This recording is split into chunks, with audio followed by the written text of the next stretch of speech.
È tra i grandi temi della vicina fase 3, la riapertura dei centri per anziani con i nuovi ingressi. Sicuramente un occhio di riguardo ce l'avranno le strutture tra virgolette pulite, quelle che non hanno grosse problematiche all'interno, e poi per quanto riguarda le visite ai familiari. Abbiamo tantissime richieste per quanto riguarda le visite dei familiari, capiamo insomma preoccupazione, angoscia e anche insomma situazione un po' particolare. Le strutture sono molto preoccupate, quindi con loro insomma vorremmo fare un percorso condiviso su questo. E poi c'è l'altro tema, quello a 2 settimane quasi dalla ripartenza delle prestazioni ordinarie della sanità veneta. L'avvio alla normalità pre-Covid ricomincia a prendere forma nelle visite ambulatoriali e gli esami da laboratorio come i prelievi, sebbene non siano mancate le criticità dei primi giorni, così dal punto dell'assessore regionale di reparto. Quindi avevamo le file al CUP piuttosto che ai centri prelievo eccetera. Siamo anche stati, diciamo così, molto permissivi i primi giorni, cercando poi di dare le giuste informazioni.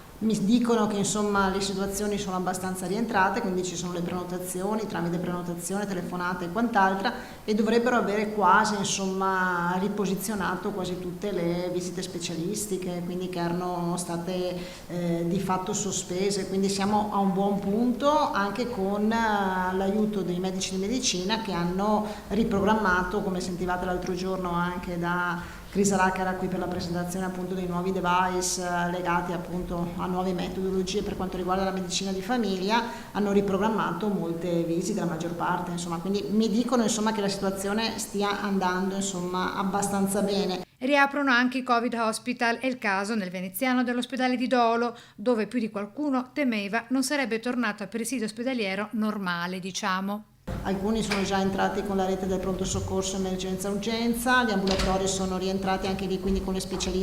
visite specialistiche che erano sospese, quelle a 30-60 giorni, e anche tutto il resto, quindi ci sono già l'attivazione di alcuni reparti in alcuni ospedali che erano chiusi, quindi anche lì stiamo ritornando, anche perché le terapie che si trovavano nei blocchi operatoi sono state tolte per permettere appunto il ritorno all'attività chirurgica.